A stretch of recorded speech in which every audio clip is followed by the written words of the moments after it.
the peaceful protests that we see. And once again, he comes out and call us thugs. The peaceful protest. I mean, people are, we talked about earlier, people are tired. We got so much anger and frustration, but the anger is not anger. It's really frustration. I mean, it's really frustration, anger. It's like, man, how much more do we have to do? My daddy always said the white man got his foot on my neck, but literally, he had his knee in his neck. Well, look at it. And we just, like I said, we just witnessed. I wonder what it would have been like for us to witness what happened to Emmett Till. We talked about Emmett Till earlier. Wow. If social media was around then and we saw what happened to Emmett Till, right? And that's the type of stuff that's been happening to us, tragedy and murder that's been happening to us for years. For years. That's senseless, unnecessary. And if some of these folks had their way, if some of these folks had their druthers about it right now, that still be going on more so now. Yeah. You remember Rodney King riot? You remember the Rodney King verdict? Oh, yeah. I mean, we old enough to remember the Rodney King verdict. Mm-hmm. You know, you read about Petey Green, the stuff that happened up there. You read about the stuff that happened, you know, when King was killed. All that stuff was controlled. All that, you know, the media, that stuff was controlled. But we have peaceful protesting in the midst of all the chaos that's going on. I hate that stuff got broken into and looted and burnt down. But man, when the kingdom suffer violence, the violence taken by force. You know? And you're going to get this eruption out of people when there's when you drag your feet on coming up with charges for these folks. And we can say, if that was a black man, yeah, we know what happened if there was a black officer, because that happened before. The black man, that officer that killed that, I think it was a white woman or something, and they charged him. He was a Muslim. I think that happened in Minnesota. I think that was Minnesota. They charged him quick. So why don't we get the same quickness? And that's why we march. That's why we protest, and you hear the anger that's coming out of our voice, which is frustration of another. There's somebody else's name added to that list. That long list. That long list of names. And I don't want to see any of us be on that list of names. I'm tired of that list of names growing. And it's time that we keep on marching. We do it peacefully. We do it peacefully. But you can't when you drag your knuckles, when you drag your feet as a government, when you drag your knuckles as a president who gets scared and have to be taken down in a bunker because somebody throwing some rocks outside his house. When we live in our neighborhoods and people shooting and cops running down folks all day long. You don't see us running inside our house hiding in a bunker. We come out in the street and march. We come out and protect what's ours. And then this morning they reported that he wasn't in a bunker. I mean, that he wasn't hiding in a bunker. He was just going down and doing some inspections of the bunker. Spend it how you want to spend it. Spend it how you want to spend it. Spend it how you want to spend it. But I know the next day, after all that happened, you came out there during a peaceful protest and started shooting peaceful protesters with bullets to clear the way so you can take a photo in front of a church that you didn't even pray in front of. And your Bible's upside down. Didn't go in either. Didn't go in. We need somebody who's going to unify everybody. Don't mean you're going to agree with everybody. And everybody going to agree with you. We need a president, a leader, like the old boy on Independence Day when he came out. I know it's a movie. You know what I'm saying?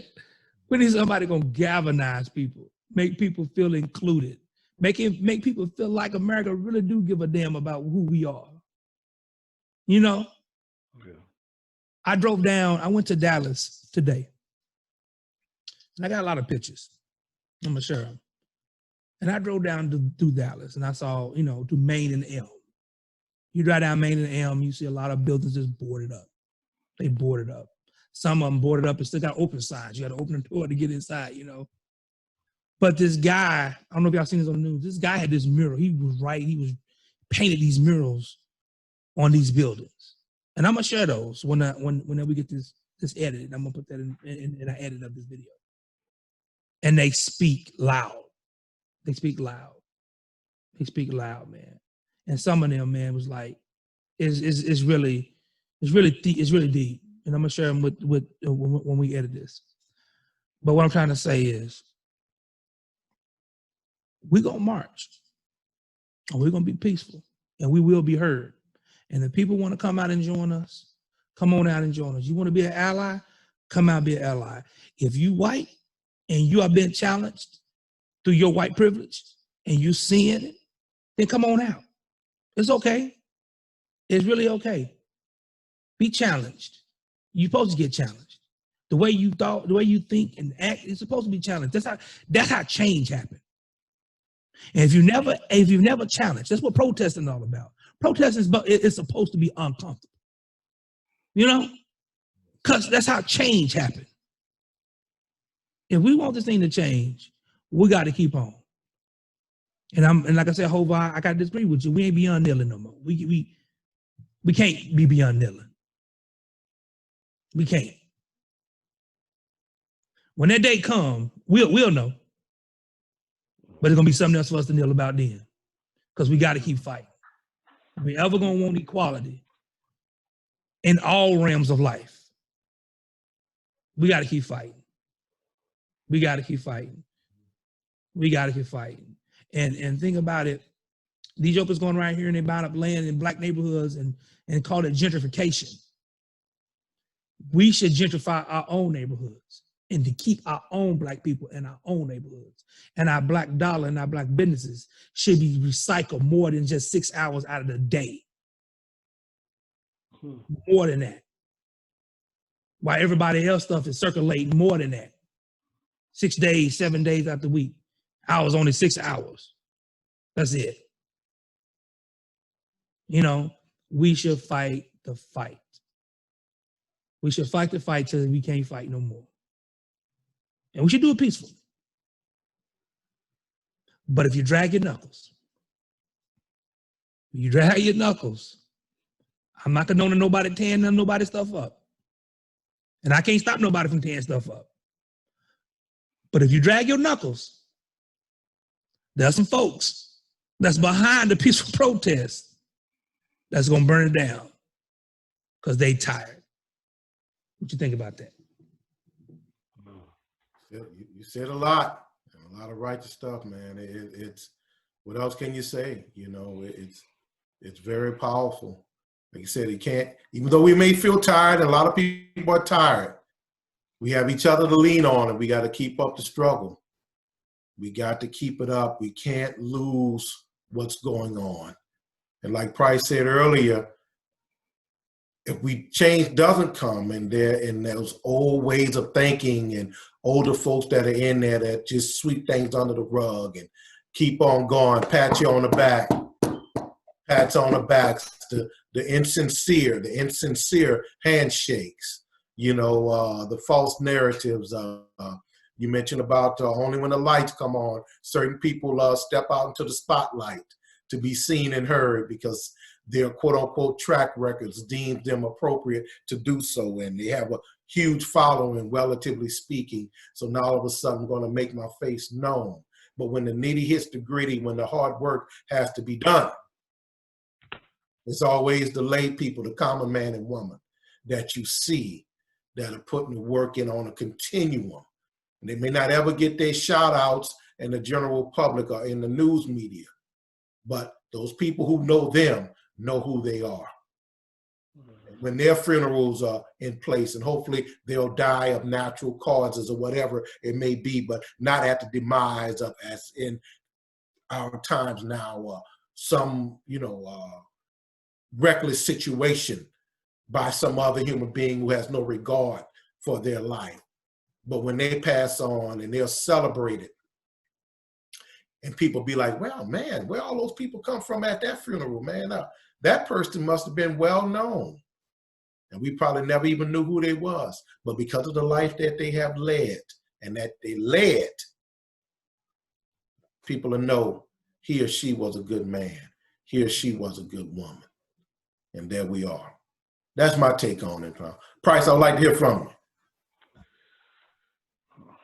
Courtney said a mouthful. Yes. Said a mouthful.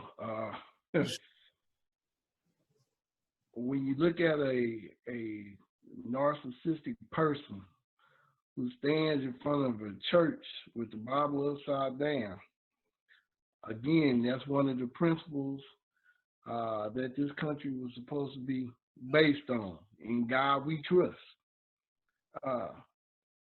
What does that say?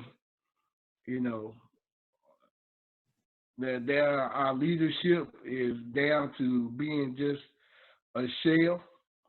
It's no longer something that we can look up to and know that we're being led in the right way. We always go to the voting polls to vote for new elected officials, but yet we settle for the same old stuff. If we sick and tired, then sick and tired means the same old stuff is just not going to do for me anymore. I want a certain type of change, and it's not going to be the same stuff I've been getting. Meaning this, from the rewriting of the Constitution to changing the justice system to putting the type of people that are going to be honest and truthful in Congress, that's going to work with a man that all people agree with, who should be our president. Only then will we see a unified nation, which actually follow up under these words that we put out there, in God we trust. United States of America, the great melting pot, come here to where you can have your American pie, so to speak. The dreams that you dream to really become somebody. This is the land, the home of the free and the brave. Is it really that? Because all those things are in question now. All of it is. No longer can we say, okay, this is the black side of town, this is the white side of town, this is the Hispanic side of town, this is the Asian side of town, Island Pacific. It has to be, this is our side of town. This is our family. Out of all the chaos that's been going on, the best thing that I've seen on television is the black, the white, the brown, the purple, the yellow, whatever you want to call it, the rainbow colors of people coming together to try to fight for a change. That's the only beauty that I've seen in the last few weeks. I've been watching, all this unfold on the news. Mm-hmm. And if we're truly, truly real to ourselves and real to having a change that's going to make this country really be what we really want it to be, and that's great, then we're going to have to start within ourselves and work from the inside out. Yes. Really have all these things we discussed tonight actually come about and really have some change. I know it, Courtney, you said it best. We probably won't see it in our lifetime. But if my children can reap the benefits like we have of our ancestors, like you said, Lionell, from the sweat, blood, and tears, I don't think kids of today, this generation, understands the sweat, blood, and tears. How many people died, suffered.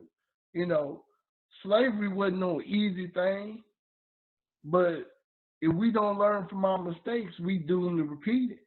Mm-hmm. And it doesn't take a rocket scientist to figure this thing out either. We see the problems. We see the problems. Okay, I acknowledge it. Okay, let's come up with a solution. Let's put our heads together and come up with a solution. And we just can't look at one group of people to make this thing work. It's not. If blacks are one part, 13% of the population, whites is 62%. If the Asians are 5%, you know, once it gets to 100%, then we all got to work together in order for it to work anyway.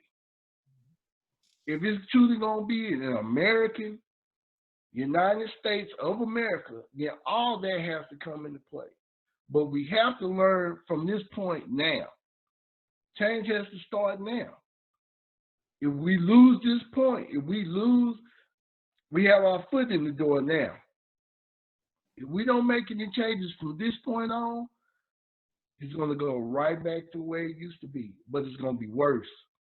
It's going to be much worse. And the ones that's truly going to suffer for it is going to be our kids suffering for it. Yes.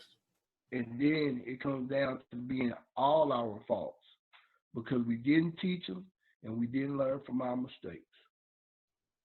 And I hate to leave that type of legacy. I agree. Yes. If you think about those other words that they add to the preamble, one nation indivisible with liberty and justice for all. Will we truly make it that, America? Will we truly make it that? One nation indivisible, you break it down. Indivisible means there's no separation. Correct me if I'm wrong, gentlemen. That's right. There's no separation. So there's no separation, then let's truly work at that. Yeah. We have to work at that. And like you say, with the foot in the door price, we have to gain the momentum now. Because if not now, when? Or if not now, will it ever be? Yeah.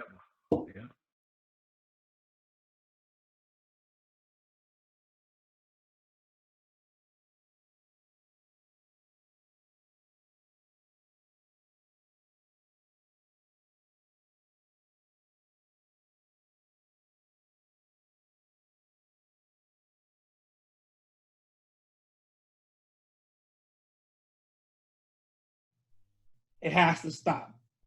The senseless killing of God's people has to stop.